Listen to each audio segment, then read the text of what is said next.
Hai, kamu para penikmat podcast. Pengen bikin podcastmu lebih hidup? First Story punya jawabannya. Dengan berbagai tools canggih seperti F-Link, halaman web gratis buat podcastmu, dan banyak lagi yang bikin podcastmu makin wow. Plus, First Story Ads bisa kasih kamu cuan dari setiap place di podcastmu.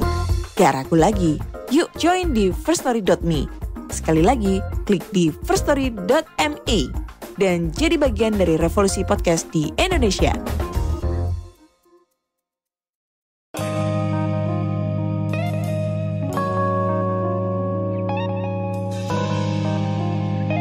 Yo guys, balik lagi bersama gue Randy dan gue Vincent di Konspirasi Ngopi. Seruput lo kopinya. Emang paling bener malam-malam gini seruput kopi bro. Iya dong. Ya kan? Iya, jangan lem di seruput ya kan. Harus kopi emang. Gimana nih kabar lo men? Pengen bahas iblis. Wes, gila. Udah lama sih kita gak bahas iblis ya. Iya, udah lama gak bahas iblis. Kita selalu membahas Freemason dan CIA. Padahal sebenarnya di season 7 kita bahas iblis loh daripada. Iya sih, enggak, maksudnya udah lumayan lama loh. Kita udah berapa minggu nggak ngomongin itu bro. Iya. Kita lebih ngomongin apa namanya, percampuran darah Freemason. Oh gitu. Dengan perjanjian darah. Oh iya, perjanjian iblis darah. ya.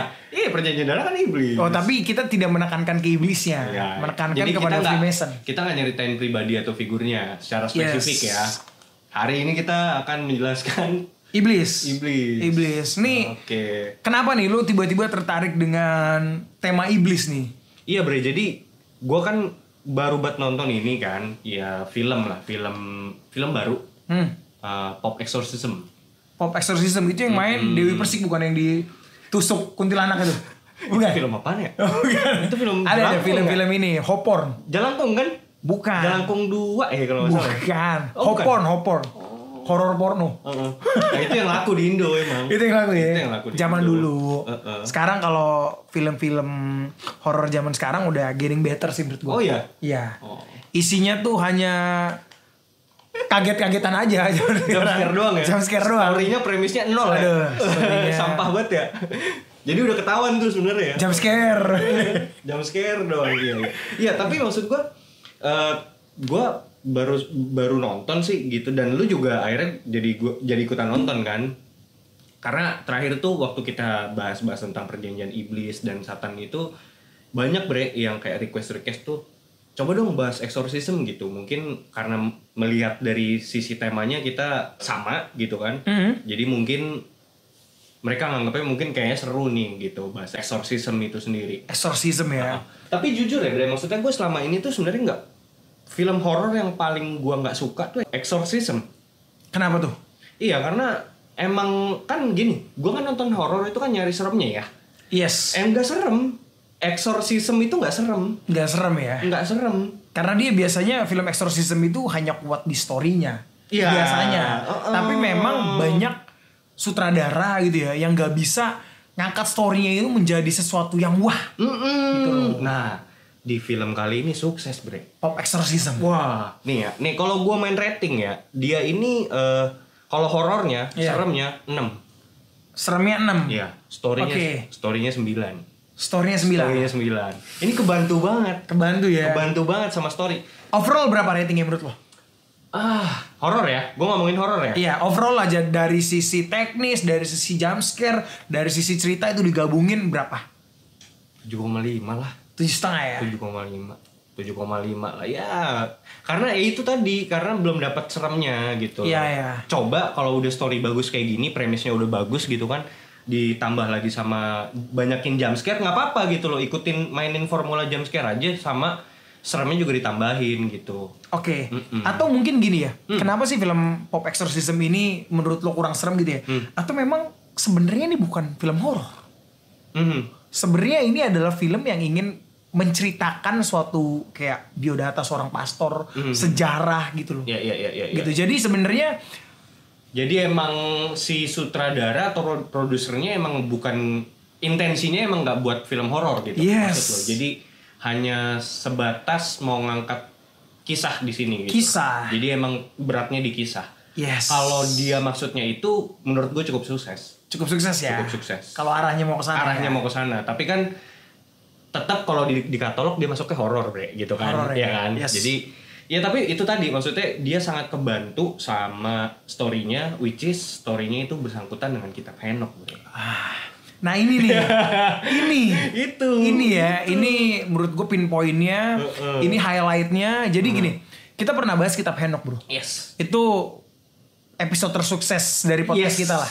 Tidak dipungkiri. Pertama kali kita comeback, kita rilis episode kitab Henokh. Yes. Itu yang membuat kita bisa bertahan sampai sekarang. Karena feedback dari orang-orang gila. Betul. Banyak banget dan mostly positif ya. Benar. Mostly positif. Kalian sebenarnya juga bisa dengerin dulu tuh di episode kita yang Key of Solomon sama dengerin yang kitab Henokh juga supaya dapat nih patternnya nih kita mau bawa kemana nih. Karena ini sebenarnya kita akan ngebahas exorcism ini khususnya yang ini ya, yang pop exorcist ini dan jangan di skip dengerinnya Jangan sampai habis. Like, comment, subscribe. Yo ini kayak YouTube ya. Iya. Oke, sebelum lanjut, pertajam analisa lo. Perkuat dengan Cocok Slogi.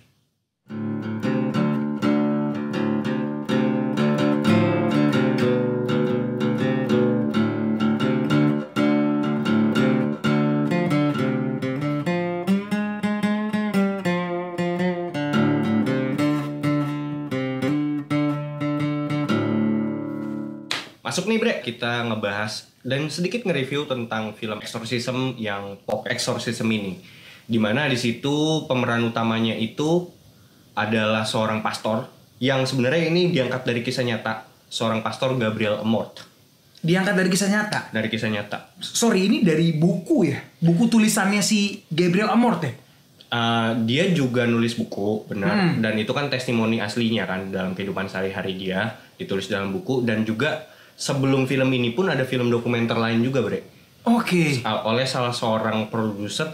Gue lupa ya, correct me if I'm wrong. Ini produser yang sama untuk ngebuat film yang sekarang ini atau beda? Berbeda gitu ya? Nggak tahu gue. Tapi intinya dulu pernah ada film dokumenter yang apa tuh merekam kejadian sehari-harinya Father Amorth ini gitu loh. Nah akhirnya sekarang diangkatlah ke film pop exorcism ini ya. Nah kan lu udah nonton juga nih bre. Gimana bre? Itu kan kalau dari tadi kan sudut pandang gue tentang film ini. Kalau menurut lu gimana?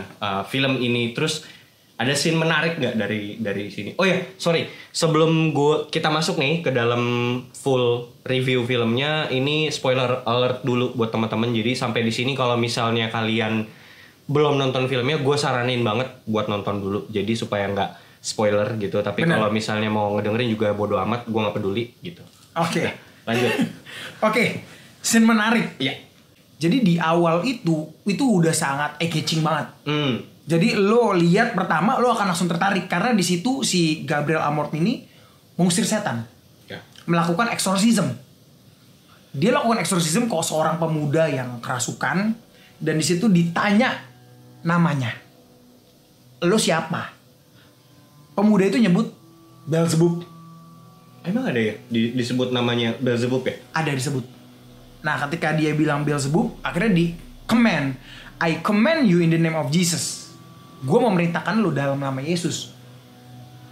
Lo pindah ke babi itu, gitu loh. Sorry, bukan command ya, tapi lebih dia bilang, lo bisa nggak coba masuk ke babi itu, gitu loh. Karena kayak dia, dipanas-panasin. iya si iblis itu sombong kan. Akhirnya dia masuk, bisa. Akhirnya dia masuk tuh dalam babi itu.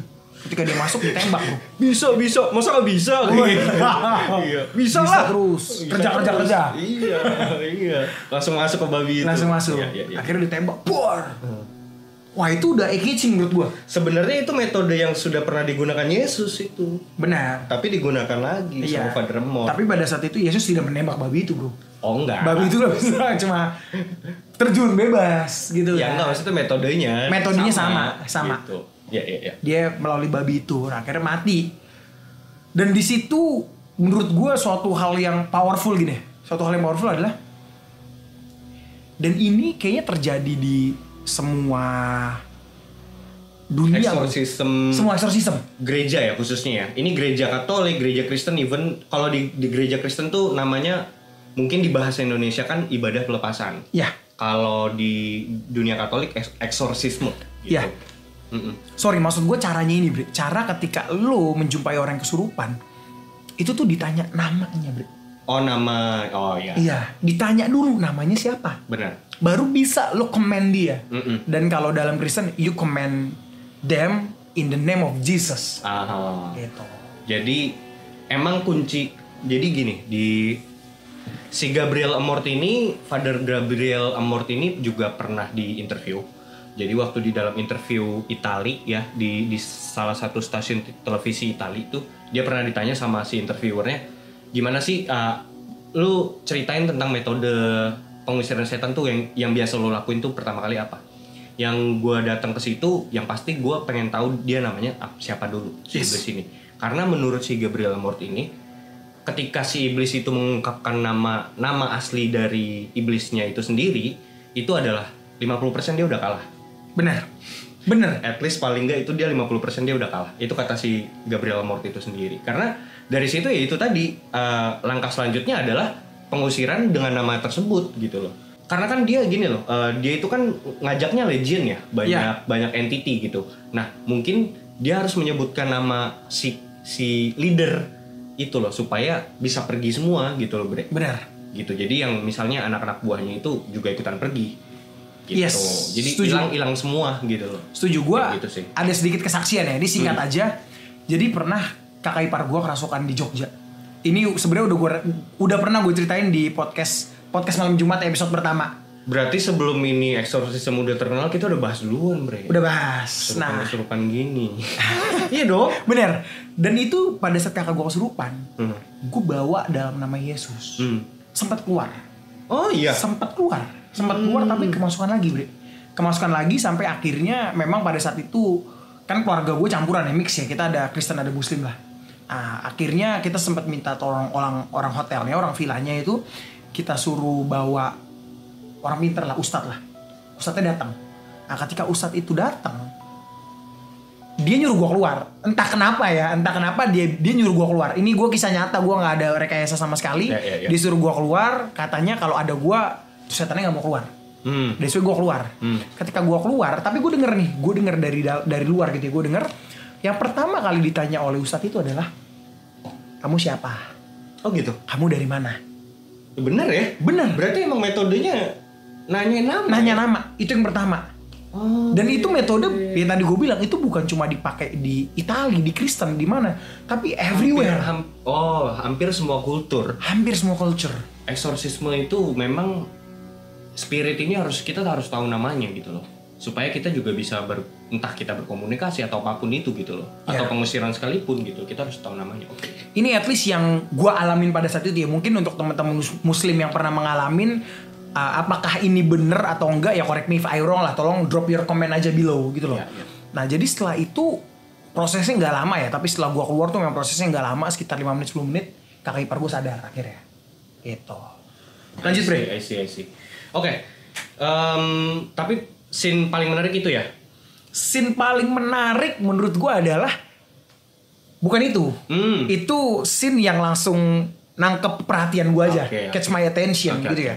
Tapi scene paling menarik menurut gue adalah dimana di saat dia command, lawannya kan Asmodeus. Di saat dia command Asmodeus, di situ Asmodeus nggak mau keluar. Command in the name of Jesus lah. Dia membawa dalam nama Yesus, tapi Asmodeusnya nggak mau keluar. Itu menurut gue scene yang paling menarik. Karena gini, gue melihat itu bukan dari lemahnya nama Yesus. Kalau gue ngeliatnya ya. Tapi dari keyakinan si Gabriel Amort ini. Lu bayangin seorang pastor yang memiliki keyakinan fully to the God gitu ya. Memiliki kepercayaan yang sungguh luar biasa ke dalam nama Tuhan. Ketika Asmodeus tahu masa lalunya, diungkit dosanya, dia bisa kehilangan kemuliaan dan kepercayaannya. Jadi ketika dia command saat awal, Asmodeus gak mau keluar. I see. Itu dari point of view gue. Gitu loh, dan itu menurut gue super menarik. Di situ gue mempelajari satu hal. Ini scene-nya berarti waktu ketika namanya Asmodeus itu sudah terungkap? Udah terungkap. Udah terungkap, mereka akhirnya bareng-bareng tuh coba lawan gitu ya. I command you in the name of Jesus. Asmodeus cuma ngomong, God is not here. Ya, Tuhan tidak di sini. God is not here, dibilang kayak gitu. Dan diukir di ini kan. Di tubuh anak Di kecil tubuh yang anak kerasukan. kecilnya itu apa sih kayak ada luka gitu loh. Yes. Ya. Dan kalau memang Tuhan tidak di situ, at the end kan Asmodeus dikalahkan. Dan itu menurut gue terjadi bukan karena Tuhan tidak di situ. Karena Asmodeus tahu dosanya mereka, tahu dosa Pastor Gabriel Amor, diseranglah melalui dosanya. Yang which is Tuhan sudah mengampuni. Gabriel Amor tuh berkali-kali mengklaim Tuhan sudah mengampuni. Iya, Tuhan sudah mengampuni. Tapi kamu belum mengampuni dirimu sendiri. Men. Oh, oke. Si Gabriel Amortnya belum mengampuni. Iya, Asmodeus ngomong seperti itu kan. I see. Tapi kamu belum mengampuni dirimu sendiri. Dan di situ bang, kepercayaannya runtuh bro. Jadi saat dia komen, gak mempan bos. Gak mempan. Kalah. I see. Tapi pada akhirnya bisa juga kan. Bisa juga akhirnya. Gitu ya. Iya. Dan itu menarik juga ya. Maksudnya kenapa, kan kita tahu sendiri tadi Asmodeus itu adalah iblis hawa nafsu. Iya. Itu berhubungan hawa nafsu dan dosa itu saling melekat gitu kan. Kelemahan dari manusia itu sendiri kan dosa. Dan Bener. hawa nafsu itu dipancing keluar sama dia. Dan dia bisa nyium bau itu, Bre. Yes. Nggak usah lu kasih tahu hal-hal yang paling privat di dalam diri lu tuh dia tahu Asmodeus itu anjir. gitu. Dan itu jadi senjatanya dia buat ngerapuhin iman lo gitu. Yes. Kayak si Father Amor tuh kan mungkin di posisi itu anjing dia tahu lagi gitu. Iya kan? Iya. Anjing dia tahu lagi. Bangsat kuat banget nih. Iya, pasti di situ langsung kayak gue yakin lu mau beriman apa ketika lu menghadapi orang yang kesurupan kayak gitu, terus tiba-tiba out of nowhere deh, itu bocil ngomong hal-hal yang paling private di dalam hidup lo, yang paling dosa, yang paling paling mengerikan di hidup lo, diucapkan sama dia. Anjing lu kaget lah. Men. Anjing kok bisa tahu ya? Iya kan? Dan pasti iman seorang manusia itu manusiawi pasti akan langsung drop anjir. Yes.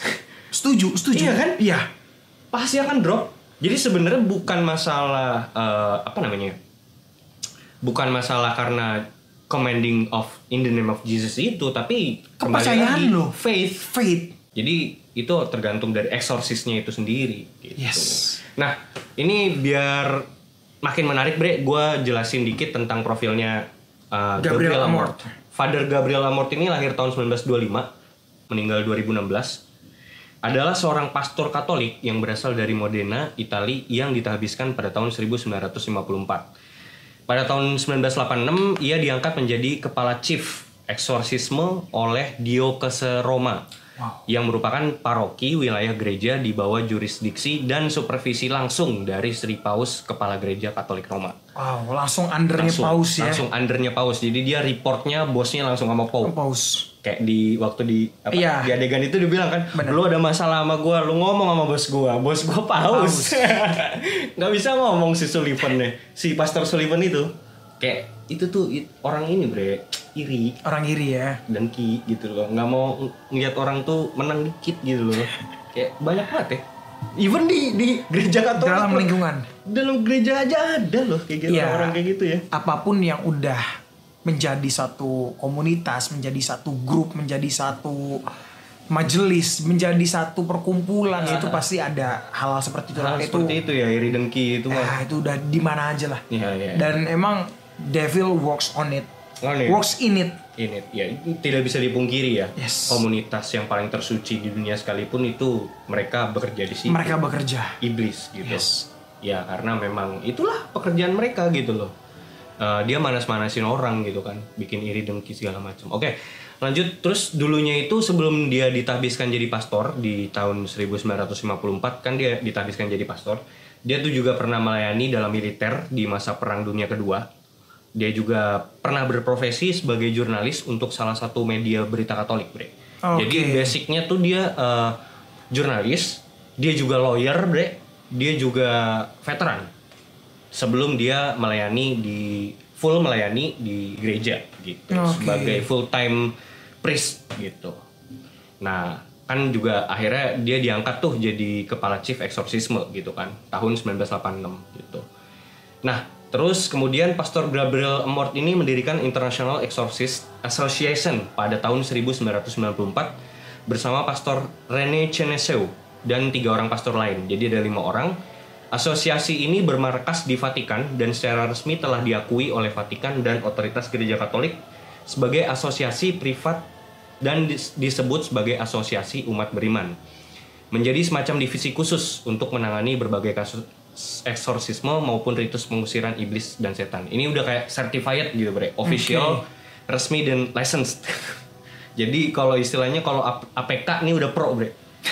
Udah berbayar, yes. Bukan yang mot-motan. Iya, isinya sekolah, kalau sekolah tinggi cocokologi udah SSSS lah ya. Udah paling top lah ya. Udah pro lah, berbayar gitu, bukan yang ngemot gitu. Yang ngemot itu kayak siapa, Bre? Trianomali. Iya. Detektif Conan. Oh, Detektif Conan. Father Amorth ini dikenal di mata dunia internasional karena keahlian dan spesialisasinya dalam bidang demonologi dan eksorsisme.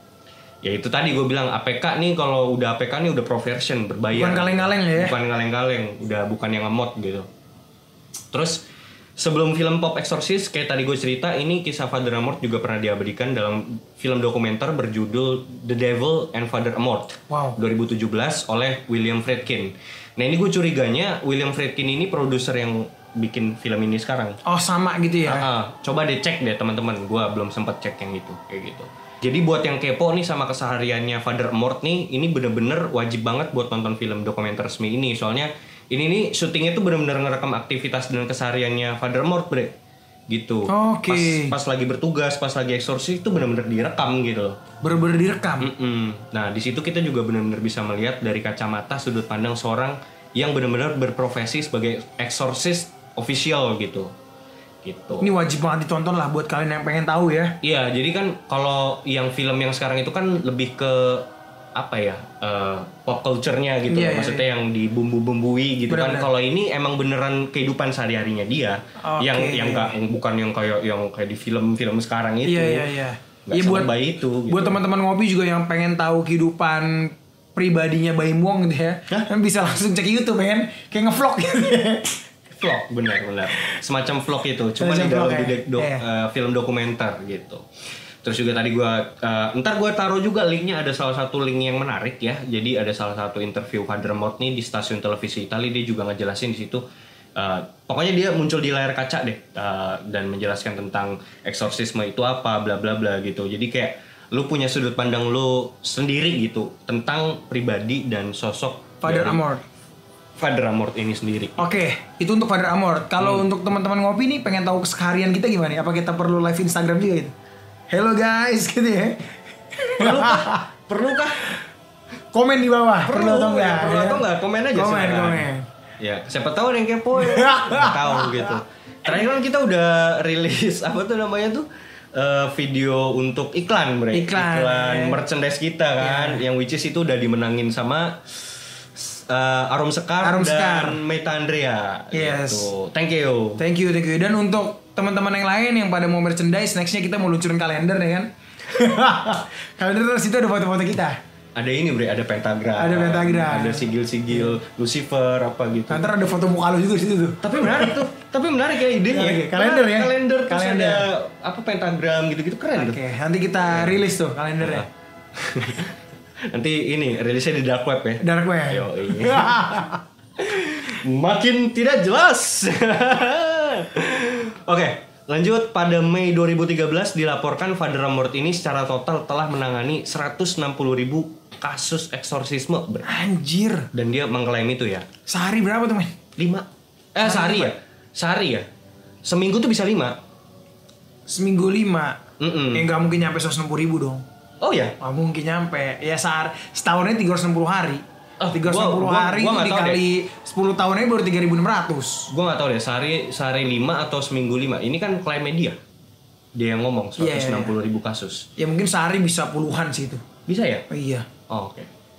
Capek anjir. Ya atau mungkin ketika orang curhat dia juga nganggapnya itu sebagai itu juga kali. Nah, iya memang. Bisa jadi, memang. Enggak, maksud gue gini. Kalau sampai puluhan itu capek sehari, Bre. Dari pagi dia berangkat tuh sampai malam ngomong kerjanya udah itu gitu. Iya, tapi kalau lo mau 160 ribuan ya emang segitu ya. Iya dong. Iya. Oke. Nah, yang tadi untuk mengkonfirm itu bener, Bre. Jadi emang di 160.000 kasus itu si Father Amorth juga ngakuin dalam beberapa wawancaranya, bahkan even ini ada di dalam filmnya loh. Di adegannya dia bilang bahwa 98% kasus yang ditugaskan kepada dia merupakan kasus emosional dan gangguan kejiwaan atau mental disorder yang kemudian direkomendasikan olehnya untuk menemui dokter atau psikiater. Oke. Oh berarti ini Father Amort ini termasuk Renaissance man lah ya, yang tidak terlalu percaya hal-hal apa-apa tuh selalu dikaitkan dengan gaib, nggak seperti itu ya? Jadi even Vatikannya sendiri itu kan ada katekese atau pengajaran tentang eksorsisme ini kan tadi ada asosiasinya itu sendiri, bahkan ada website resminya. Ketika lu registrasi ke situ dan lu ditahbiskan sebagai pastor yang menangani kasus eksorsisme, pelajaran pertama untuk pelajaran di dalam eksorsisme itu sendiri, lu diajarin untuk skeptis. Oke. Paling pertama lu harus skeptis. Jadi ini nggak semerta-merta lu dapat telepon nih dari jemaat gitu, pastor datang dong ke rumah, ini anak saya begini gini. Itu direkomendasikan pertama dulu udah ke psikiater belum? Oke. Udah ke dokter belum? Oke. Saya lihat rekam medisnya dulu nih. Yes. Iya nggak? Yes. Jadi itu dulu yang diminta, baru paling terakhir ini eksorsisme. Jadi eksorsisme itu merupakan opsi terakhir bahkan. Gitu loh. Jadi, nah itu yang tadi gue bilang, berarti dia termasuk Renaissance man atau orang-orang yang sudah tercerahkan lah gitu ya. Karena sebelum zaman pencerahan itu mungkin eranya Da Vinci segala macam lah. Itu kan penyakit apa dibawanya ke gereja, sakit apa dibawanya ke gereja, dibilang lo kena kutuk lah, dilakukan eksorsisme gitu. ini kan. Menarik nih. Nanti gue bahas ke situ nih. Oh, lo akan bahas ke situ ya? Gue ada bahas di situ nih. Oke. Nah ini lanjut dulu ya. Jadi maksudnya ya itu tadi, bahwa 98% kasus yang ditugaskan ini adalah kasus mental disorder gitu kan, dan merupakan kasus emosional gitu. Nah tapi pada akhirnya kan sebenarnya gini, pada akhirnya si Father Amort ini hanya play along sih bre. Artinya ya udah, kalaupun memang dia itu katakanlah orang ini mental disorder gitu, atau kelainan mental atau apa gitu, punya penyakit psikis ya, si Father Amort play along aja. Yes. Demi kesembuhan orang itu juga. Orang itu ya. Karena biar bagaimanapun ya, maksudnya ya ini kan orang-orang ini kan tersugesti bre. Gue kesurupan nih, gini nih. Ya, tapi maksudnya Father Amort ya play along aja. Oke. Toh tujuannya emang menyembuhkan orang ini kok gitu loh. Kalaupun memang bisa dengan cara ini ya udah gitu. What do you think? Maksudnya what do you think gimana? Apa perbedaannya antara orang yang beneran kesurupan, kerasukan, dengan orang-orang yang memiliki gangguan jiwa? Menurut lo apa perbedaannya? Kalau gue ya, gue juga bukan expert. Gue juga bukan expert. Nanti gue akan jelasin juga. Itu ada perbedaannya. Oh ada perbedaan nanti ya? Ada. Jadi Father Amort juga ada cara menganalisa dia bagaimana sih mengidentifikasi orang ini sebenarnya kesurupan atau enggak gitu loh. Oke. Itu bisa. Itu ada nanti. Oke, nanti berarti kita jawab ya. Ada. Jangan skip. Jangan skip. Nah, terus juga berarti bre, kalau dibilang 98% itu kasus mental disorder, paling tidak nih Father Amort juga berpotensi bisa jadi psikiater bre. Paling enggak dong. Iya dong. Iya kan? Paling enggak ya udah gitu. Jadi berarti dia 160.000 kasus itu kasus mental disorder gitu loh. Cuman 98% nih harus digarisbawahi, di sini ada 2%-nya. Itu sekitar berapa bre? 160.000, 2%-nya berapa tuh sekitar? 1%-nya itu berarti kan 1.600. 1.600 itu 1%-nya. 2%-nya berarti 3.200. Nah, berarti sekitar 3.000 dalam masa hidupnya Father Amort itu benar-benar kerasukan. Dan itu real, itu tugasnya pastor gitu. Ya. Kayak gitu. Lanjut. Nah, definisi kerasukan atau possession dan gejalanya ini gue jelasin ya. Jadi Vatikan pertama kali itu mengeluarkan The Official Guidelines on Exorcism pada tahun 1614 yang kemudian direvisi pada tahun 1999. Nah, terus juga menurut US Conference of Catholic Bishops, tanda-tanda orang yang kerasukan atau possessed itu juga sebagai berikut. 1. Superhuman strength. Oke. Superhuman strength. Jadi kalau misalnya orang itu bisa diidentifikasikan dia nih beneran dianggap sebagai kerasukan, ya salah satunya tanda-tandanya dan gejalanya itu. Jadi misalnya bocil nih, kurus gitu badannya, tapi dia bisa ngementalin 4-5 orang dewasa, itu udah gak masuk akal deh. Oke. Itu mungkin udah salah satu gejalanya atau tanda-tandanya, indikasinya gitu loh. Terus kedua, ini menurut dari ini ya, Conference of Catholic Bishops US ya, dibilang bahwa dia itu apa sih alergi atau takut sama air suci gitu. Lu bisa mendeskripsikan nggak air suci ini apa? Air suci itu kalau di gereja Katolik itu ya, ini secara khusus. Jadi kalau misalnya lu mau masuk ke gereja Katolik, itu di depan tuh ada kayak bukan nampan ya, ada semacam tempat wadah yang ada airnya di situ, dimana kita tuh harus tanda salib dulu menggunakan air itu. Iya, gitu. Tapi airnya spesifikasinya? Airnya sudah diberkati dan didoain. Oke, air biasa tapi ya. Air biasa. Sebenarnya airnya apapun bisa gitu. Intinya tapi air itu sudah diberkati gitu. Kalau ponari sweat bisa ponari sweat. bisa. Nggak bisa kali ya? Nggak tahu. Itu kan cuma buat nyembuhin ya. Iya. Nyembuhin orang gila. Bangsat. Ya gitulah pokoknya. Nah tapi mungkin ini holy water itu mungkin dalam beberapa kasus di dalam gereja-gereja kan ada beberapa gereja yang menggunakan minyak. Iya. Ada kan. Jadi mungkin itu ya itulah hanya media. Intinya mungkin lebih kepada media yang sudah diberkati, Bre. Gitu. Jadi orang-orang yang kerasukan ini bisa apa ya namanya? Pokoknya takutlah sama hal-hal kayak gitu. Terus yang ketiga, the ability to speak in unknown language before. Itu orang-orang itu berbahasa roh atau bahkan yang tadinya dia misalnya ini orang Italia ini terus tiba-tiba dia bisa bahasa Arab gitu. Oke. Kan kayak anjing kok bisa gitu.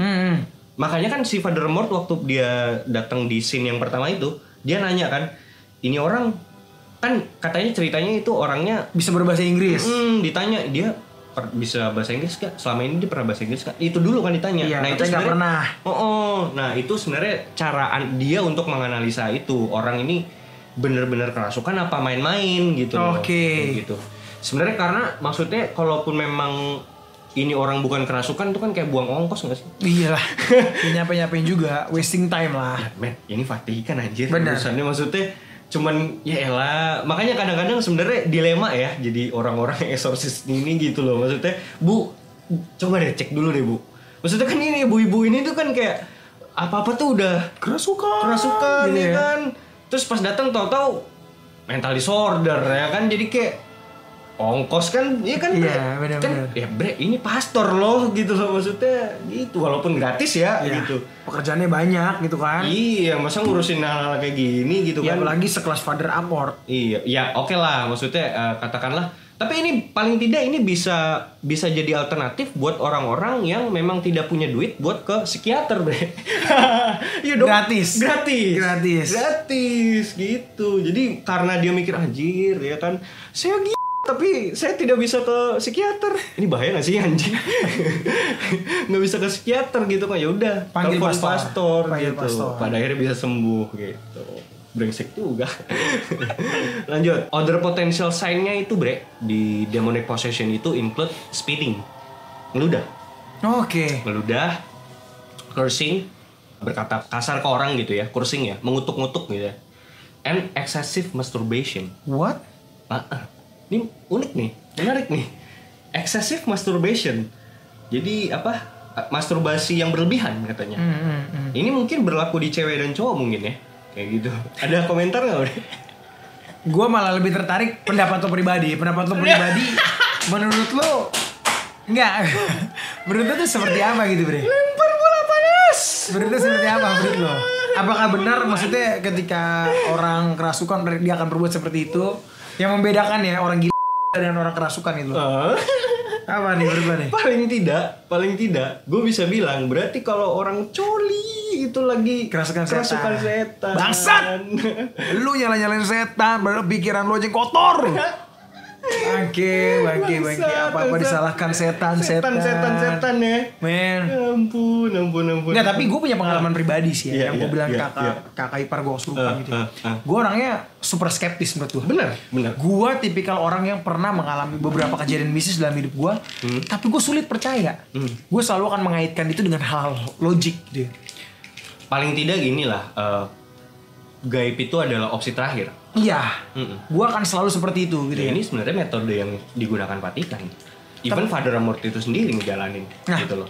Menurut gue yang ngebedain orang pura-pura kerasukan dan yang beneran kerasukan gitu ya. Gue pernah punya teman yang dianggap dia kerasukan itu di sekolah gue waktu gue SMA. Tapi gue ngeliatnya kayak be aja gitu loh ya, dia cuma teriak-teriak nggak jelas, tapi gue nggak ngerasa dia kesurupan.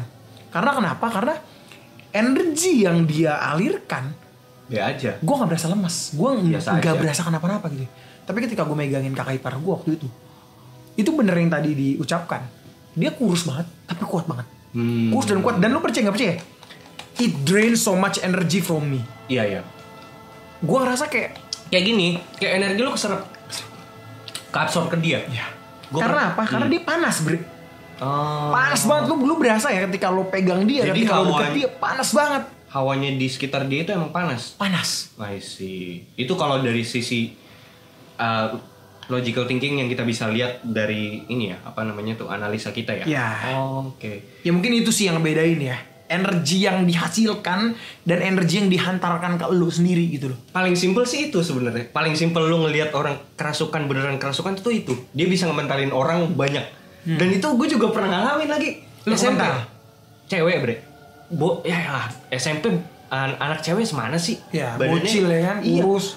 Gue tuh ya, gue inget banget. Gue ada berenam gitu, murid cowok. Sama guru 2, itu orang dewasa. Itu, capek banget pak. Ngangkatin orang meronta-ronta gitu, kerasukan kayak gitu. Maksudnya ini kan, wah ini nggak masuk akal dalam hati kecil gue. Ini nggak masuk akal nih, maksud gue. Gue juga berpikiran skeptis ketika itu, maksudnya ini mah paling, karena waktu itu kasusnya adalah gue kesurupan massal. Oke. Kesurupan satu, kesurupan semua tuh cewek-ceweknya gitu. Gue mikir, ini pada sugesti semua gitu loh. Maksudnya masa iya bisa nyamber gitu kan? Itu yang gua nggak masuk akal. Tapi pas gue megangin yang satu orang ini, yang bener-bener yang gue rasa juga ternyata dia adalah kerasukan beneran gitu ya. Itu berat banget gitu loh, bre. I see. Dan bisa mentalin ya. Enggak sih, enggak sampai mental. Tapi maksudnya setelah gua ngangkat dia, bener bre, lemes banget. Bawaannya tuh kayak gendong orang tapi kayak gimana ya?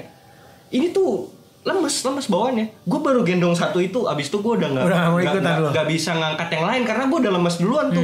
Kayak energi gue habis anjir. Yeah. Padahal kayak gue tuh berenam nggak masuk akal, bre. Nggak masuk akal. Itu gue berenam cowok semua dan ada guru 2. Nggak masuk akal. Karena energi itu tuh ngelawan lo dan energi lo ngelawan balik. Energi itu nyerang dan energi lo ngelawan balik. That's why lo ngerasa drain so much karena energi lo tuh keluar terus juga, men. Untuk ngelawan balik energi itu. Iya, buat nahanin dia. Benar. Kan? Buat nahan ronta-rontaannya itu kan gitu. Oke, lanjut ya, bre. Ini gue akan kasih satu link di bawah nanti. Nah, menurut data statistik mengatakan bahwa kebanyakan dari kasus kerasukan itu terjadi pada orang yang deeply religious intact, dalam tanda kutip. Oke. Religious banget gitu. Itu bisa paling sering di dalam kasus itu terjadi di orang-orang seperti itu. Gitu. Dan dimana sebaliknya orang yang logical, orang yang terlalu skeptis, orang ateis, itu jarang ada kasus kerasukan. Gitu. Jadi emang hal-hal ini tuh biasa terjadi di orang-orang yang emang religius ya gitu. Tapi menurut gue pribadi ya, orang bangsat, orang brengsek itu paling susah kerasukan, bre. Kenapa tuh? Iya. Maksud gue, lu lihat aja, jarang banget gitu. Kebanyakan emang orang-orang yang religius gitu, kayak polos, innocent gitu. Iya gak sih? Gue kalau kayak ngeliat orang tuh kalau kerasukan tuh emang kayak gue jarang ngeliatin orang-orang yang emang udah dasarnya bangsat, bandel gitu. Kayak gue nggak pernah kesurupan. Ya mungkin menurut gue lebih ke depends on your energy aja kali ya menurut gue.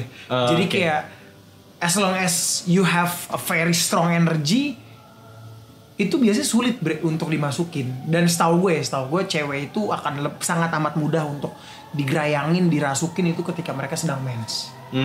Itu kejadian juga di temen gue ketika di Ciberem, yang gue bilang ada fotonya dia tuh kuntilanak itu dia lagi mens juga. Isi. Dan itu lagi memang dalam posisi unclean. Dan mereka memang lebih rentan sih. Ketika ini ngomongnya kalau wanita lebih kalau rentan. wanita, gitu. iya. Ya mungkin juga ya itu tadi berarti kan mengafirmasi bahwa dimana ini sorry ya gue bukan membedakan gender, tapi maksudnya kalau laki-laki itu kan cenderung lebih logical. Kalau cewek itu kan lebih ke perasaan feel mainnya kan. Yes, make sense gitu. Oke, nah ya kenapa gitu, maksudnya ini bisa kemasukan di orang-orang bangsat gitu. Karena menurut gue tuh soalnya kata iblis tuh kayak buat apa ngerasukin orang-orang bangsat ya gak sih? Bisa jadi, benar-benar. Gak ada gunanya. Gak ada gunanya, dia hidup tuh lo tidak berguna. Bukan, tanpa lu gue rasukin pun lu juga udah ngejalanin apa yang gue mau, ya kan? Yes. Gini bre, gue juga kalau jadi iblis milih-milih lah. Bener dong, gue lebih milih masuk ke orang religius, bener gak? Emang kan gue maksudnya untuk menyesatkan orang tersebut gitu kan? Ngapain gue masukin ke orang bangsat lah, emang udah bangsat? Pasarnya bukan ke situ ya, targetnya ya. Marketnya nggak ke situ gitu loh. Iya kan? Nah, berarti ini paling tidak ini juga bisa menjelaskan kenapa koruptor itu jarang kerasukan, bre. Bukannya mereka kerasukan setiap hari? Enggak, iya kan? Karena memang sudah lebih setan daripada setan, ya kan? Iya gitu loh. Ada nggak kasus kalau lu nonton berita orang kena kasus korupsi kerasukan? Nggak ada. Nggak ada. Tapi mereka bilang iya sorry saya hilaf saya kerasukan setan. Malah kebalik mengaku-ngaku. Malah kebalik jadi lebih religius ya. Iya. Pas ketangkep ya baru gitu. Emang Los Santos nih bahaya banget. Ngeri. Nah dari film ini juga setidaknya kita juga jadi tahu bahwa gereja Katolik ini sendiri pun mengakui kebenaran dari isi kitab Henokh itu sendiri. Dimana dalam suatu adegan si Paus itu dalam dialognya mengatakan gini bre, nih gue tunjukin screenshotnya. Jadi ini di adegannya itu dikatakan di dalam dialognya si Pope tuh ngomong gini, bagi mereka itu hanya sebuah pikiran, bagi kita itu sangat nyata. Ini konteksnya yang 200 malaikat itu. Iya, fallen angels. 200 malaikat jatuh diusir dari surga. Ini si Pope yang ngomong, pergi ke dalam bumi, jatuh ke dalam bumi mungkin lebih tepatnya. Itu bukan dongeng kan? Wow. Beda dengan cerita Beezer. Alex yang maksud gua. Enggak, ini paling tidak inilah gini loh maksudnya, ini paling tidak dari film ini mengafirmasi kebenaran dari kitab Henokh itu sendiri. Bahkan gereja Katolik mengakui gitu. Ya paling tidak di film ini membenarkan gitu loh kebenaran dari kitab Henokh itu sendiri gitu. Memang kan sebenarnya kitab Henokh itu tidak masuk ke dalam Alkitab bukan karena itu tidak benar, tapi karena memang mungkin petinggi-petinggi masih diragukan karena masih ada perdebatan gitu aja sebenarnya. Iya, ya atau mungkin ada alasan lain lah. Another reason tuh kayak ya kitab ini terlalu too powerful bukan untuk orang awam. Iya udah. Gitu. Benar. Iya sih. Tapi kan maksudnya kita juga diserang di TikTok, bre. Gara-gara hal ini gitu kan. Ya enggak apa-apa, biarkan kita menjadi pendongeng handal supaya kita viral. Iya, enggak maksudnya kita diserang di TikTok tuh dikatakan bahwa kok lu bilang oknum gereja Katolik, lo kan memang gereja Katolik. Memang iya, yang kawanku yang menggolongkan kitab ini ke dalam pseudepigrafa atau apokripa, apapun itu namanya gitu loh, golongan kitab. Dan yang tidak memasukkan ini ke dalam Alkitab. Iya. Itu. Nah, kalau mau boykot, kalau mau nyerang, serang aja Pop Exorcist ini. Loh, iya kan? Benar. Lagi dia mention kebenaran kitab ini gitu. Iya. Ya udah. Nah, ini kita langsung masuk ke dalam beberapa adegan yang menurut gue cukup menarik, bre, di dalam filmnya. Tapi sebelum masuk ke situ, gue juga mau jelasin. Ternyata ini kan pemeran utamanya itu kan Gabriel Amorth, bre, diperanin sama Russell Crowe. Dia juga memeranin film Noah 2014. Yes. Nah ini menarik nih. Kenapa dia ngambil perannya tentang kerohanian Kristen mulu ya? Iya, lucu ya. Ya mungkin imannya juga, men. Iya. Based on his faith lah. Tapi gue nggak tahu juga. Maksudnya ketika gue nonton keseharian dia di YouTube juga sekalipun atau interviewnya, dia bukan orang yang terlalu religius sih. Tapi yang nggak tahu juga. Maksudnya mungkin apa emang udah branding dia kayak gitu, nggak tahu juga. Tapi maksudnya sukses, dia udah berhasil ngebangun karakter itu gitu loh. Ya itulah, don't just a book by its cover. Oh iya. Karena gue pernah ketemu sama temen gue, temen gereja gue ngajakin gue ngobrol terkait agama dan dia kaget. Karena gue setahu itu. Karena gue ketika gue di gereja, gue bukan orang yang duduk di depan, bukan yang aktif dalam mimbar, gue nggak seperti itu gitu loh. Dan ketika gue tahu hal itu, dia kaget banget, dia bilang, anjir lu tahu gimana? Kok lu lebih tahu dibanding gue sih gitu loh. Dan gue sih, ya maksudnya menurut gue, ya iman lo itu untuk diri lo. Iya benar. Bukan untuk lo pamerkan, bukan untuk lo pertunjukan ke orang-orang gitu loh. Tapi lo bisa menunjukkannya by act aja. Dengan sikap lo, dengan cara lo menjalanin apa yang lo percaya. Dan dengan kasih, lo tunjukin kasih itu. Jadi sebenarnya lebih kepada buahnya aja ya. Buahnya. Karena kan pada dasarnya pohon yang tidak berbuah sama dengan mati kan. Akan dicabut sampai ke akar-akarnya. Itu even di dalam firman ada gitu kan. Dan buat apa lu paham segala macam knowledge. Iya. Iya, betul. Kalau lu punya kesombongan rohani, itu satu. Kedua, dan lu tidak berbuah. ya Buahnya itu apa ya? Kasih. Cinta. Yes. Gitu pada sesama. Itu, Bre. Ada yang lu mau tambahin nggak tadi tuh? Gue pengen nambahin tapi bahaya, Bre, tadi. tambahin aja, silakan. Kita suka hal-hal berbahaya, bro. Enggak, lu mau dorong gue ke jurang, bangsat. Oke, lanjut. Lanjut.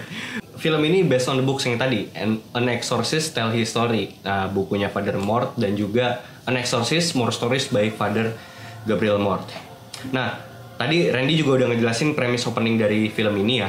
Terus juga scene yang paling ngena buat Randy. Nah, ini beberapa scene yang gue rasa cukup menarik di dalam film ini.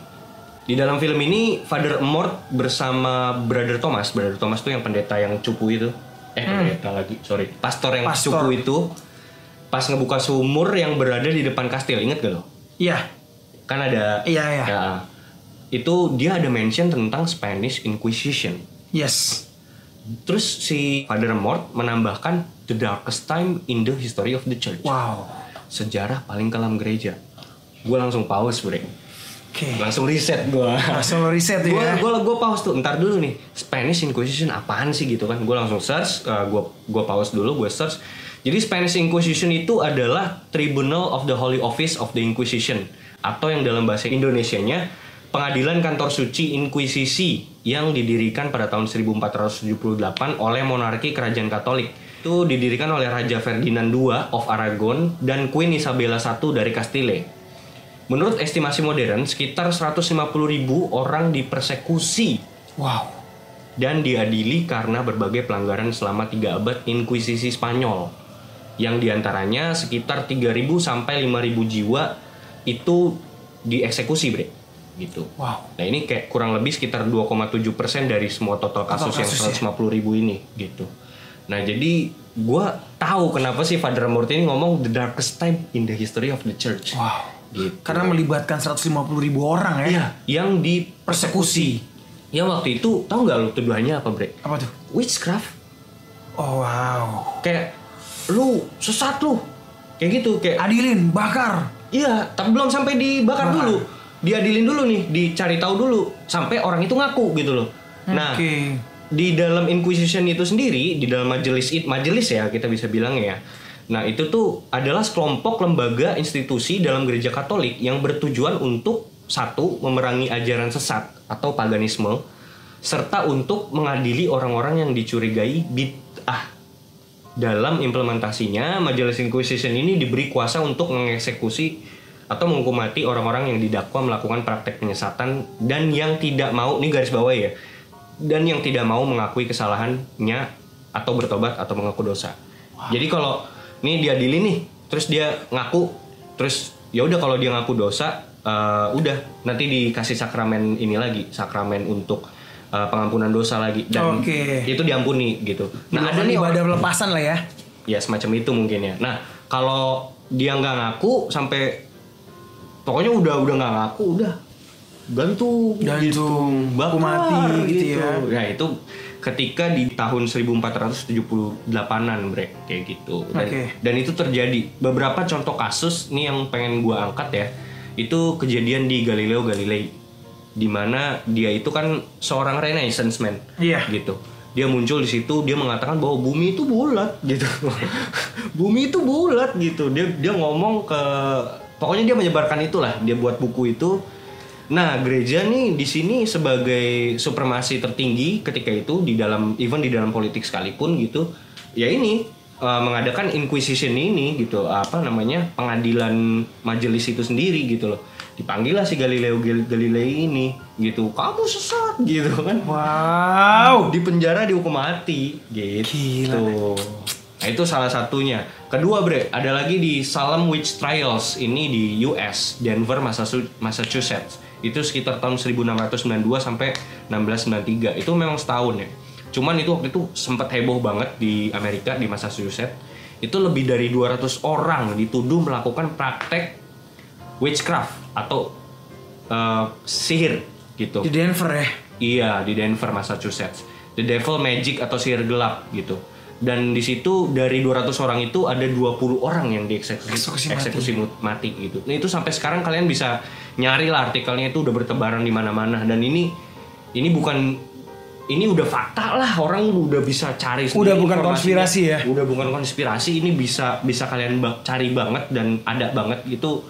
Ini semacam sejarah kelam lah gitu, yang emang ya mau gimana lagi gitu. Sorry, ini namanya Spanish Inquisition. Tapi ini terjadi di berbagai negara. Enggak, jadi Spanish Inquisition itu satu dari banyak Inquisition yang dilakukan gereja. Ada Roman Inquisition gitu. Tapi yang terbesar Spanish lah ya. Iya. Nah, kalau mau dilihat sendiri di situ kan ada Roman Inquisition, ada Spanish Inquisition. Nah, ini paling besarnya itu di Europe itu sendiri, itu Europe Witch Trials, bre. Nah, which is ini termasuk ke dalam Roman Inquisition. Nah, di Eropa antara tahun 1400 sampai 1782, itu abad 14 sampai abad 17, itu banyak dieksekusi orang-orang atas tuduhan melakukan praktek-praktek sihir witchcraft. Perkiraan ilmiah saat ini tentang jumlah orang yang diadili atas tuduhan melakukan praktek ilmu sihir ini bervariasi, sekitar 35.000 hingga 50.000 jiwa. Nah, jumlah total pengadilan para penyihir ini dalam tanda kutip di Eropa yang berakhir dengan eksekusi adalah sekitar 12.000 jiwa. Wow. Gitu. Ini di Europe loh, gitu. Gedean mana sih sama Spanish? Spanish itu 150.000 orang yang dipersekusi. Persekusi itu bukannya dihukum ya, persekusi kan? Persekusi itu belum sampai dieksekusi. Iya. Persekusi itu kayak penganiayaan juga sih termasuk, tapi istilahnya tuh baru diadili dulu, bre. Iya, belum dieksekusi mati belum, lah belum. gitu kan. Kayak lu ngaku gitu, kayak gitu. Oke, gue mau jelasin sedikit ya. Ya inilah ketika kesombongan rohani itu muncul, bre. Iya, itu dia. Ketika kesombongan rohani itu muncul dalam tokoh-tokoh besar gitu ya, dan mereka seenaknya mengadili seseorang. Kita nggak ngomong secara personal ya. Ini udah besar dong. Enggak. Iya, artinya kita di sini enggak mengidentifikasikan suatu person, seseorang siapapun ya. Ya. Ini bisa terjadi di siapapun bahkan gitu. Even di dalam politik sekalipun. Iya pasti. Iya kan? Pasti. Iya. Nah, that's why inilah yang harus gue sampaikan, bahwa ini iman yang tanpa perbuatan, men. Lu mengimani Yesusnya, tapi lu tidak mengimani perbuatan yang Yesus lakukan. Perbuatan yang Yesus lakukan adalah cinta. Itu terbukti di saat dimana ada seorang wanita pelacur mau dihukum mati. Apa sih yang Yesus lakuin? Yesus bilang kan mau dilempar batu. Dimana kan ketika itu hukum Taurat berlaku ketika ada orang ketahuan melakukan apa ya namanya itu, perzinahan itu dilempari batu satu kampung tuh sampai mati, bro. Sampai mati. Iya. Di saat orang-orang itu mau menghakimi, Yesus bilang, barang siapa kamu yang tidak berdosa, lemparkanlah batu itu pertama. Iya. Gak ada, bos. Cabut. Saya nggak ada yang masih stay di situ, cabut. Dan gue nggak ngerti ya. Ya sebenarnya orang-orang pada saat itu yang ada dalam Spanish Inquisition atau you name it lah, itu kan orang-orang yang mengerti Alkitab, membaca firman Tuhan. Tapi mereka tidak mengaplikasikan itu sebagai kasih. Ya. Ketika mereka mengaplikasikan itu sebagai kasih, gak akan ada pembantian itu. Ya, setuju. Dan gini, maksudnya ini sih bisa menjelaskan juga bahwa ternyata even dari zaman dulu ya, dari abad 14 sampai dari zaman Templar, bahkan di abad ke-12 sampai hari ini tuh banyak orang beragama tapi nggak bertuhan. Ya. Iya nggak? Mengerikan. Gitu. Maksudnya apa ya, maksudnya lu ngaku lu beragama nih tapi lu nggak punya Tuhan gitu. Iya nggak sih? Jadi yang dituhankan di sini tuh agamanya gitu loh. Ini kayak sama dimana ketika orang itu main musik tapi berantem soal genre. Kan goblok. Iya nggak sih? Stupid. Ini rock, bukan, ini metal. Lah ngapain lu ngurusin genre? Kalau yang lu mainin udah mainin musik aja. Iya nggak? Iya gak sih? Benar, setuju. Dimana ini kan lucu, bre. Ini tuh terjadi banget. Ini jadi lucu ya, jadi lari ya. Maksudnya ini juga terjadi di dunia musik gitu loh. Ketika dimana si artis itu dia nggak mikirin genre, yang penting gue main musik anjing. Hari ini gue mau bikin single reggae, besoknya gue jazz juga bodo amat tuh musik gue. Iya. Yang berantem siapa ya? Penggemar ya? Fansnya. Ini jazz, enggak, ini reggae, goblok. si pembuatnya apa? Ketawa-tawa doang. Iya. Kocak. Lu ngapain lu musingin soal ini? Udah dengerin aja musiknya, nikmati aja musiknya gitu loh, Bre. Bener, istilahnya kayak gitu perumpamaannya. Gitu. Dan ya udahlah gitu. Ternyata banyak gitu. Dan ya sekali lagi kita nggak mengeneralisir atau kita menyerang suatu oknum kita atau tidak menghakimi. personal atau menghakimi, tapi ini terjadi. Ya. Even dari zaman Jesus. Udah. Lanjut, Bre. Di 13 Oktober 1307. Templar arrested in France by King Philip. Ini ada di sejarah Freemasonry, kita udah pernah cerita. Lalu kemudian Templar itu kan ditangkap sama King Philip tuh di Prancis. Terus pada tanggal 12 Mei 1310 recorded that 54 Templars, Bre, itu being burned. Dibakar hidup-hidup di bawah perintah Paus Clement kelima. Dan itu ada historinya, ada sejarahnya, kalian bisa cari sendiri. Gitu. Nah, jadi ya ini Father Amorth ini akhirnya gue play lagi tuh film, gue ngeliat Father Amorth gitu dengan muka, dia ngomong dengan muka menyeramkan, dia bilang the darkest time in history of the church. Dan gue merinding, gue jadi ngerti sudut pandang katakanlah sebagai karakter Father Amorth itu gitu. Anjir, ini bukan hal sembarangan nih bisa ada di depan kastil ini. Soalnya ada lambang Inkuisisi Spanyol itu. Ada apa nih? Gitu. Ada apa? Pasti ada sesuatu yang disembunyikan di sini katanya si Father Amorth itu. Wah, langsung itu mulai menarik, Bre, bagi gue. Kembali ke film ya. Pada akhirnya mereka berdua nih, si Father Amorth dan Father Thomas, itu mereka menemukan katakom atau kuburan, semacam kuburan di bawah kastil tersebut, di mana dia menemukan tengkorak seorang kardinal pelindung. Kardinal pelindung itu kemungkinan yang menjabat sebagai kardinal pelindung Spanyol di masanya. Kardinal itu jabatannya tuh dia mengatasi negara, Bre. Jadi dia perwakilan dari suatu negara untuk Vatikan gitu. Nah itu kan kayak, lu inget gak sih ada tengkorak yang di tengah-tengah itu, di dalam kuburan itu? Iya, yang dia ngambil itu ya, kunci. Iya. Dan dia juga kan ada cincin ya kan, ada cincin kardinal itu diambil. Dia bilang kardinal pelindung katanya gitu. Nah, terus pas Amorth ini lihat ke sekeliling, dia juga melihat bahwa tempat ini sengaja disegel gitu. Kayak di mana-mana tuh ada banyak banget pagar-pagar besi dengan ukiran-ukiran suci yang sudah didoakan, kata dia. Nah, biasanya penyegelan khusus seperti ini, kata dia, dilakukan ketika ada suatu ritual eksorsis yang gagal.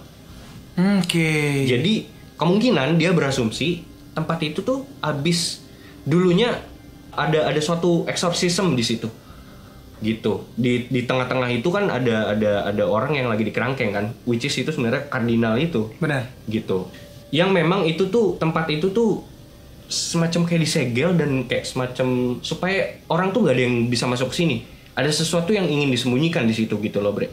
Emang dibuat sedemikian rupa untuk mengurung suatu entiti yang super jahat atau super demon yang lolos dan mencoba untuk kabur dari tempat tersebut. Yang which is kita udah cerita tadi, demonnya itu adalah si Asmodeus itu gitu.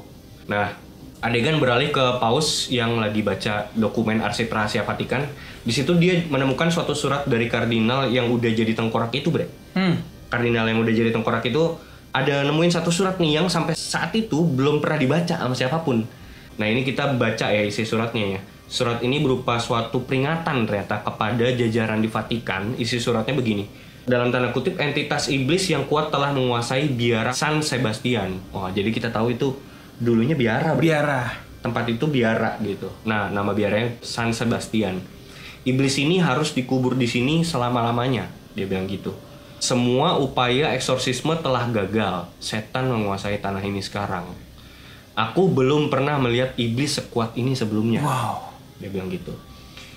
Nah, terus lanjut ke scene Father Amorth sama Father Thomas tuh dibukalah suatu pagar besi yang menggunakan kunci dari perut kardinal itu.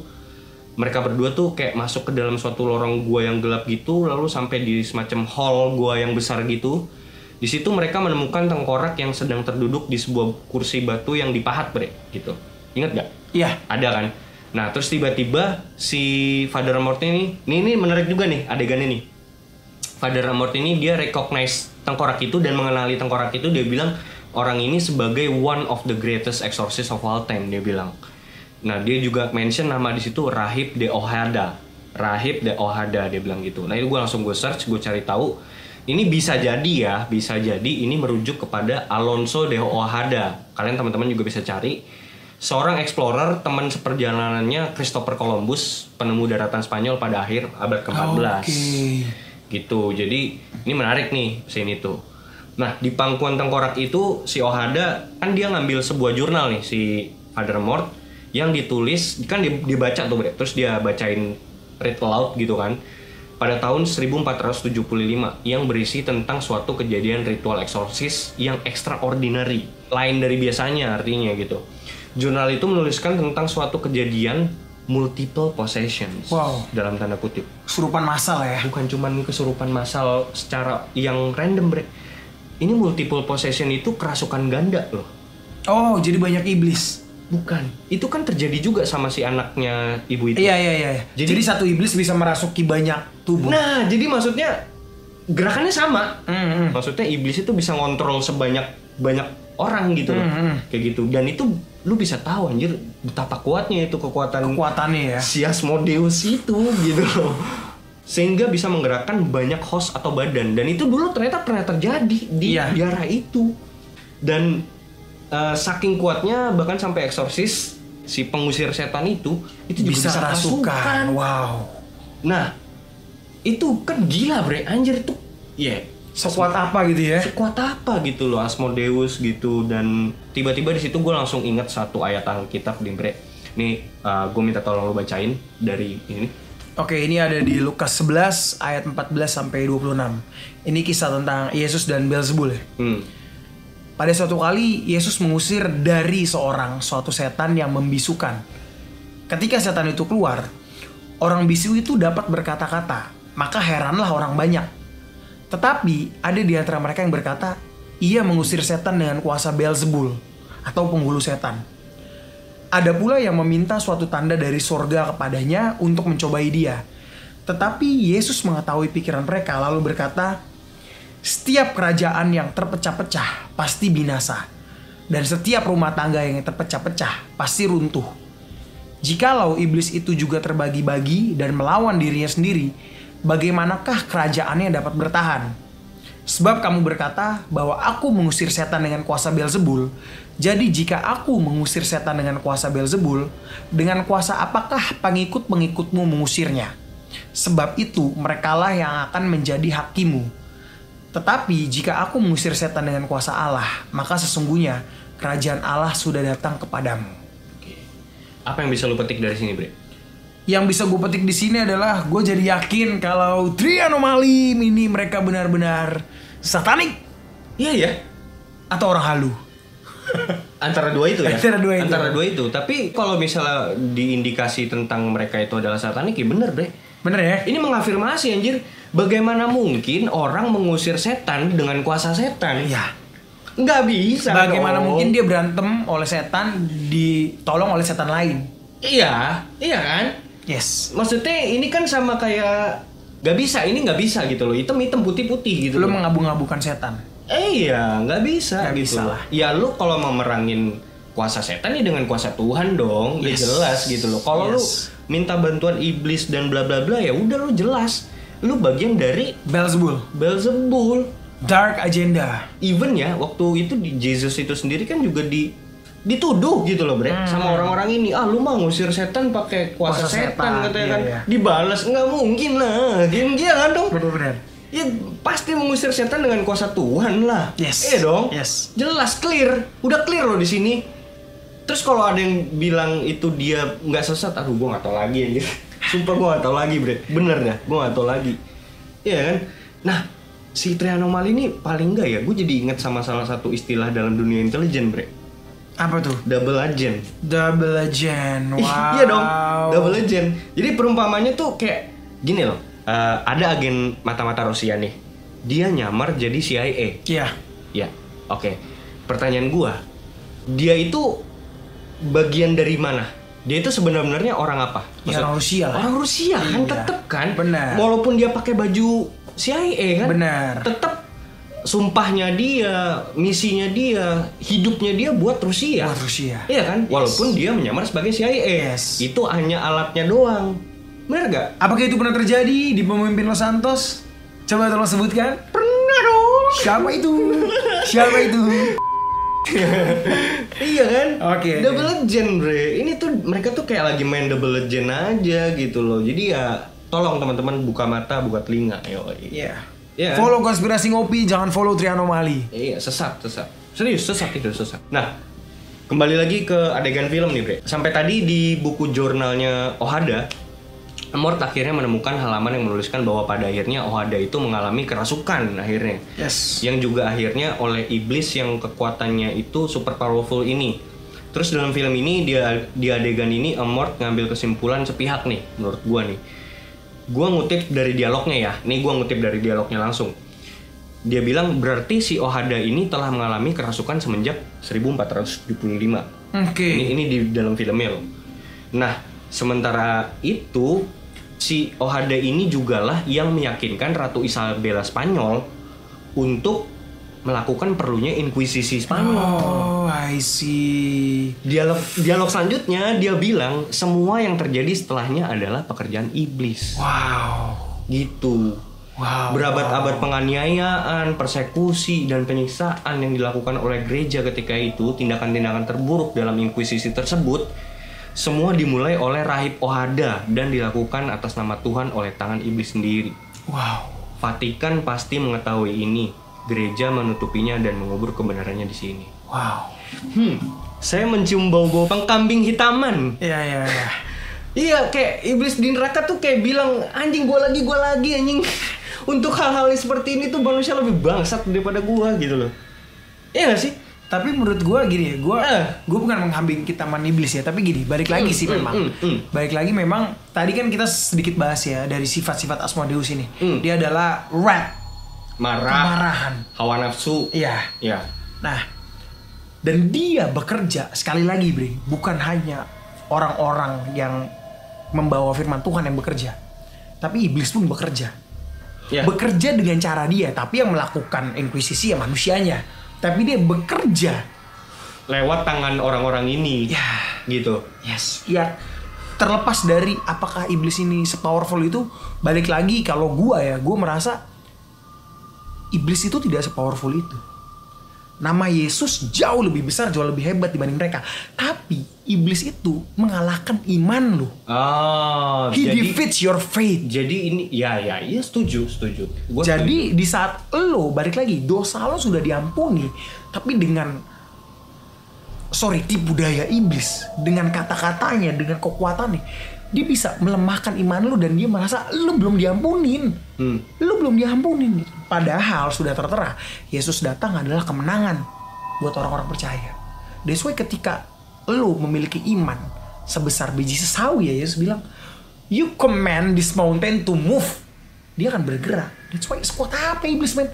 Lo ketika lo command dalam nama Yesus, dalam iman, defeats. Jadi sebenarnya even Father Amor sendiri pun di dalam beberapa interview dia bilang sebenarnya eksorsisme itu bisa dilakukan semua orang. Wow. Ya. Gue percaya itu. Real. Iya. Real. Sesimpel in the name of Jesus. Dan iman, ini masalah iman, bre. Bukan masalah apa namanya, salib, air suci, minyak. Itu media. Sekali lagi, oke, itu mungkin bisa membantu atau apalah gitu. Tapi yang paling berperan besar di situ iman loh. Iman. Bener kan? Yes. Itu tadi lu bilang tadi, maksudnya gunungnya bisa pindah. Apalagi iblis anjir. Gitu. Karena apa? Sekali lagi ya buat teman-teman Kristen ya. Kita udah menang di saat Yesus mati di kayu salib. Yes. Itu kemenangan. Yes. Setuju.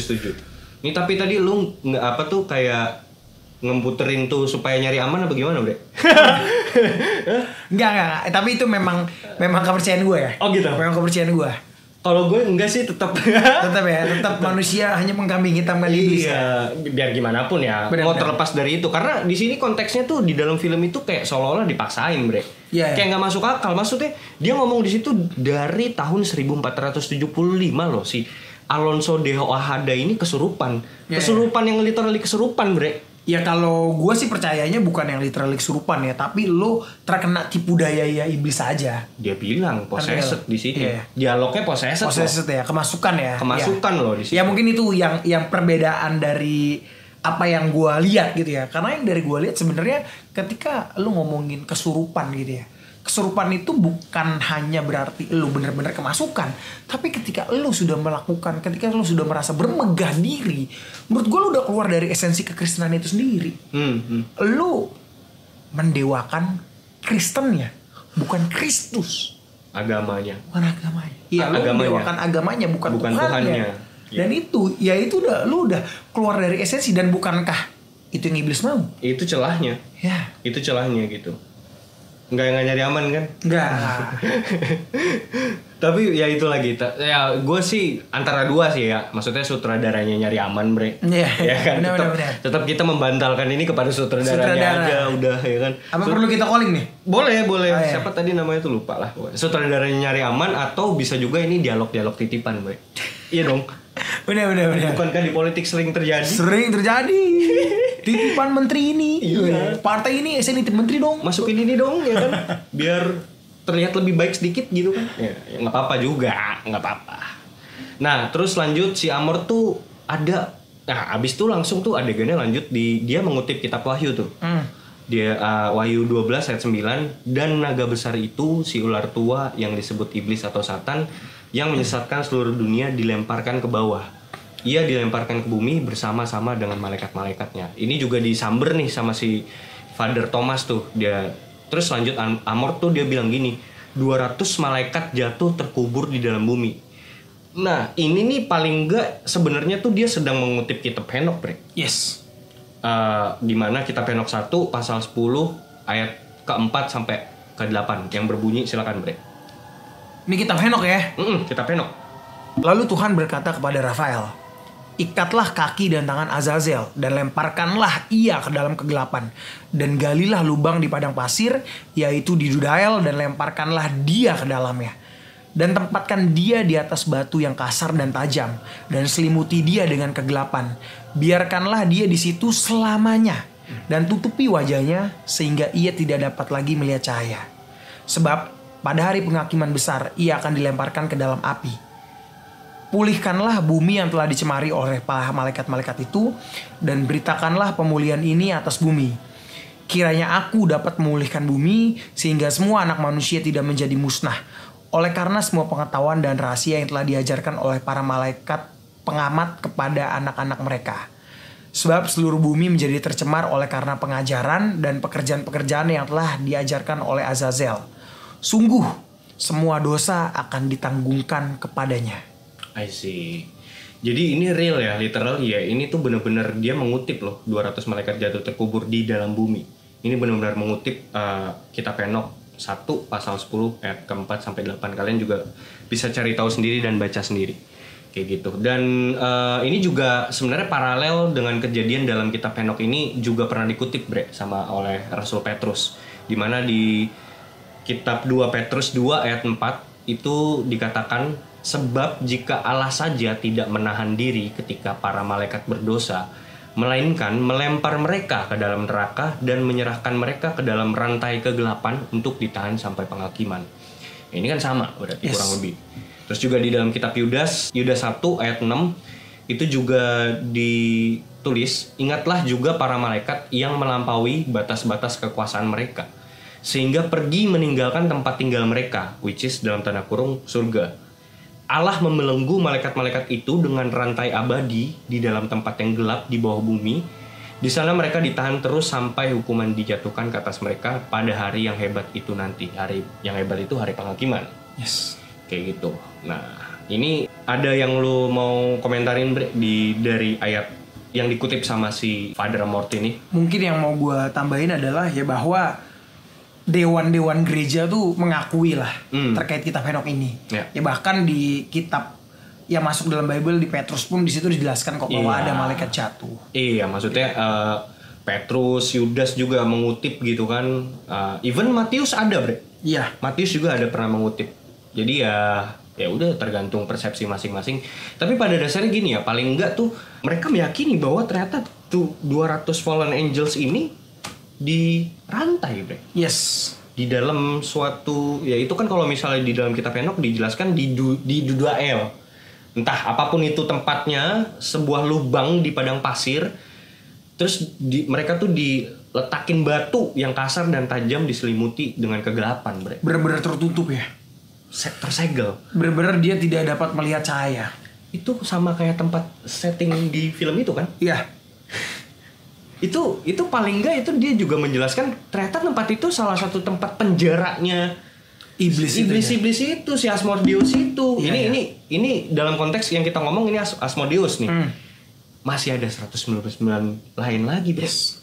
Malaikat-malaikat entah di mana. Kan ada tuh si Father Mort tuh ngelihat satu peta tuh yang ada di merah-merahin tuh. Iya, dan itu ada 200 fallen angels tuh semua tuh.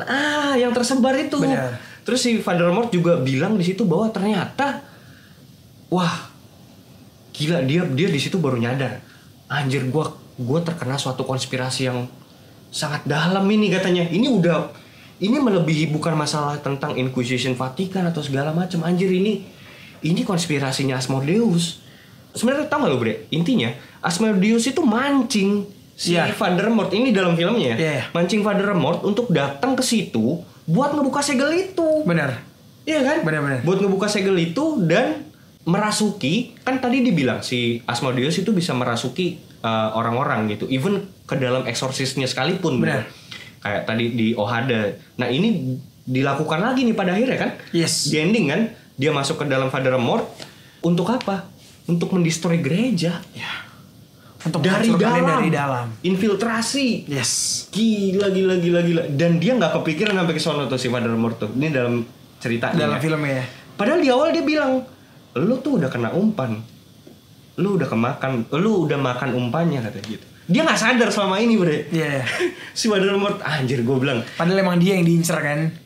Dan misinya tuh sekompleks itu, Bre. Benar. Strateginya si Asmodeus ini, makanya gue bisa bilang ini basic secara premise dan story bagus banget, anjir. Iya kan? Iya. Setuju banget gue. Iya, walaupun ya memang maksudnya dari segi horor enggak, tapi maksudnya premis story segala macam wah kebantu banget ini sama kita penok, sumpah dah. Diketahui juga ternyata si iblis ini sedang dalam usaha atau conquest untuk mencari keberadaan tempat-tempat penyegelan malaikat-malaikat yang lain yang jatuh, to raise an army dibilang di situ, untuk membangkitkan atau menyiapkan pasukan demi menghancurkan gereja. Wow. Gitu. Ini udah kayak Prison Break, Bre. tapi versi demon. Versi demon ya. Ini harusnya judulnya bukan Exorcist nih, Bre. Prison Break by Demon. Anjay. Gitu. Tapi itu dalam bukunya si Father Amor itu, apakah diceritakan tuh terkait ini kasus yang ini? Kasus-kasus yang lain-lain selain Asmodeus. Banyak banget, Bre. Jadi selain Asmodeus dia akan ketemu fallen angels yang lain. Gua nggak ketemu itu. Tapi yang maksudnya kalau yang kasus yang Asmodeus ini ada di dalam bukunya. Cuman maksudnya yang lainnya kayak yang B aja gitu, bukan yang kayak entity yang tinggi gitu, hierarki tinggi gitu. Kayak gitu sih. Oke. Mungkin gue ingin menambahkan ya terkait hal ini gitu ya, sedikit aja sih dari gue.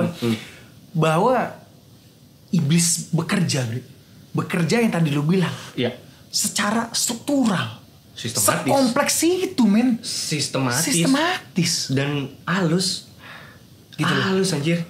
Dan apa sih yang harus kita lakukan sebagai anak-anak Tuhan ya? Yeah. Menurut gue ketika iblisnya bekerja, lu harus bekerja lebih keras dibanding iblis.